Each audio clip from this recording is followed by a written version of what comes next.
So Prime Minister Netanyahu made a powerful, compelling speech to Congress a few days ago, and there are many important points that should be completely bipartisan, completely morally clear that he made throughout the speech.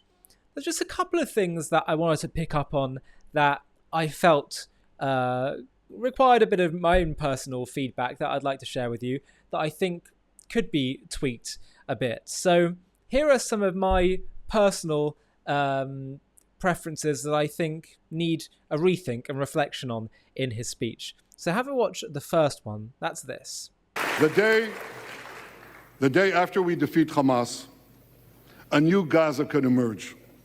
My vision for that day is of a demilitarized and de-radicalized Gaza. Israel does not seek to resettle Gaza, but for the foreseeable future, we must retain overriding security control there to prevent the resurgence of terror, to ensure that Gaza never again poses a threat to Israel.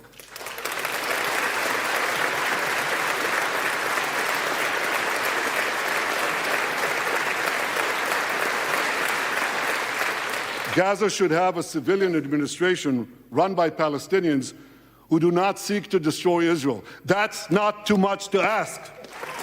It's a fundamental thing that we have a right to demand and to receive. So, effectively, what he's saying is we're going to go back to a sort of a prior status quo. There's no big radical idea here. And he's saying that we're going to ensure that we don't have people that want Israel gone that are going to be running this civilian administration that's demilitarized. How are you going to guarantee that? How are you going to ensure that you have these people? Have you managed to find such people in the West Bank, in Judea and Samaria? Why do you think that you're going to find such people there? What's guaranteeing, especially when you're going to have just an Israeli military control, but while no Jews are going to be living there, so they're not going to be exposed to them, engaging with them all that much, what's going to make them suddenly have a shift where they're not going to be so hostile to Israel? It's in many ways just maintaining a status quo, and it is, I just don't really see how this is a foreseeable path moving forward. How about this as an approach? We gave it over to the Arabs to run, and it was a disaster. The people were oppressed. Israel was attacked constantly. They had their chance. How about saying that? They've had their chance now.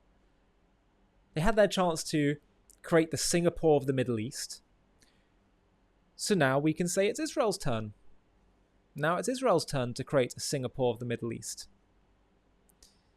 Just creating some kind of civilian control where we're just having the military control, but we're not actually going to be involved in their day-to-day lives. I don't see how that's a recipe for creating longer-term peace. How about saying that we're done with indulging in this idea of a Palestinian distinct national identity and group when they have told us time and again that what they're after is very simply not about any kind of national self-determination or anything like that, simply just the destruction of the Jewish state. How about we say, you know what, we're not going to indulge this anymore. Gaza is Jewish. Gaza is part of Jewish territory, biblically, historically, legally, on all fronts. And how we figure out the specifics of that can be looked at. But I'd be concerned with this notion of saying we're just going to maintain a status quo approach. Because all that does, in my view, is by indulging in more and more of this just notion of some kind of future Palestinian state that will emerge, that will be Jew-free, by the way, all that's doing is perpetuating the conflict. Now, how you deal with people who are a security threat, that needs to be looked at. And absolutely, you need to deal with them. People who are simply hostile, Israel has a right as a sovereign state to deal with people who are going to be hostile to them. The demographic issues, the democratic issues, all those things can be looked at. But I think the primary principle now has to be, this is part of the Jewish state. Jewish territory. We've tried for so long to indulge in two states, and all that does is perpetuate a problem because it's based on a lie, because they do not want two states. That was one thing that I felt needs a bit of a rethink, and simply maintaining the status quo is unacceptable. Maintaining the status quo is what got us to October 7th. Just maintaining, oh, we can manage Gaza, it's fine, it's fine, it's fine. Well, it's not fine, is it?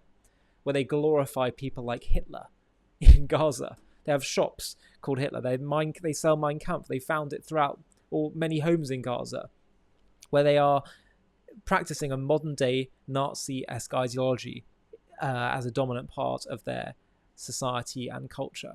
So that was the first thing. The second thing, it was great to see that he invoked the Bible and Israel's biblical heritage. So have a watch of this, because I feel there's also a bit of a caveat, a bit of an addition that needs to be added to this point too.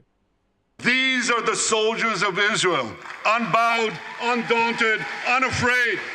As the Bible says, Am kelavi yakum. They shall rise like lions. They have risen like lions. The lions of Judah, the lions of Israel. Another clip. They call Israel a colonialist state. Don't they know that the land of Israel is where Abraham, Isaac, and Jacob prayed, where Isaiah and Jeremiah preached, and where David and Solomon ruled? For nearly 4,000 years, the land of Israel has been the homeland of the Jewish people.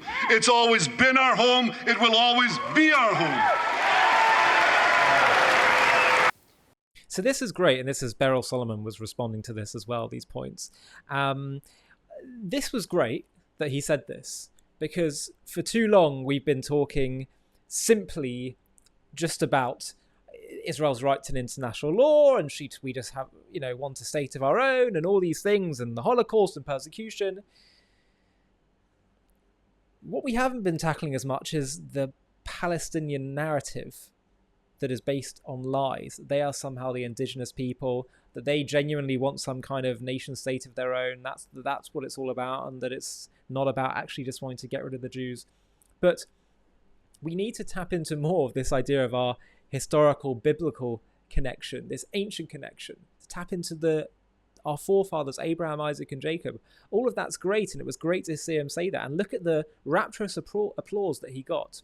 But you've got to take it a little bit further than that. Just go a little bit further. Yes, there's this biblical connection. Yes, Abraham, Isaac, and Jacob. Yes, King David. Yes, we have this strong religious connection to this land. But tell us what the Bible says. Tell them what the Torah actually says is the primary reason for our relationship with this land. It's because God himself assigned it to the Jewish people as their eternal inheritance from which they will achieve their mission to be God's voice to the entire world. That's the part that was missing. He got so close. But that's the part that one of the most famous Torah commentators, Rashi, tells us. His first comment on the Torah, which, by the way, we happen to be reading on the day of October 7th, which was Simchat Torah, he says, the nations of the world will say to the Jewish people in the future that you are foreign occupiers of a land not your own, and the Jewish people will respond, God, the creator of the heavens and earth. That's why it starts with Genesis, because it's about God's creation. God is the creator of heaven and earth. He created this world, and he assigns the Jewish people the land of Israel. And so, yes, he's right to talk about this biblical connection, but take it all the way. What are you really saying? Talk about our divine mission. Tell them this is our land because God himself, the creator of this universe, the universe in which we are all actually just visitors, guests in his world, he assigned this land to the Jewish people. It's amazing, by the way, this comment of Rashi, where he says that the nations of the world will make this accusation. He's actually, the Lubavitcher Rebbe said he's actually really talking about all of Jewish history, where the nations of the world will say, you have no right to the land, full stop, meaning the land of the world, the land of the earth. Get out of here. And the Jews will respond by invoking God, meaning we'll invoke the fact that the nations of the world push against us, push against the Jewish people as a divinely heavenly people that are charged to bring God's voice in the world, because they think, if you're heavenly, go to heaven. That's why they push back. That's what anti-Semitism ultimately comes from. It's pushing back on this divine mission, this divine plan of God. They think earth belongs to earth, heaven belongs to heaven. But Israel is the epicenter, that point at which heaven and earth touch, where this mission of bringing godliness into the world is focused and centered. And so now the focus becomes on Israel, and now the Jewish people have returned back to that land. The world's saying, get out of even Israel, even though for centuries they told us to get out of the diaspora when we were in exile. But the point is that the only way that you can actually deal with this kind of resistance and hatred is to be absolutely uncompromising and unwavering in speaking plainly and saying this is the very purpose for the world's existence, to touch on our deeper divine essence. That's the only thing that's going to really win people over, including a very religious centric region that Israel is living in. Israel often tries to talk to the Western world, but the region that she is fighting the conflict in is the Middle East. And so this is a language that we should be speaking, and it was a slight tweak that I felt I would love to hear from Israel's leaders moving forward. Hi, thank you so much for watching. To watch another one, click here. To stay up to date with all our content, click here to subscribe. And if you're able to, you can help support JTV to grow and grow by clicking join below this video, where you can become a member and get perks including early access to videos and private live discussions with me. But most of all, you'll be partnering with us on our mission to change the world.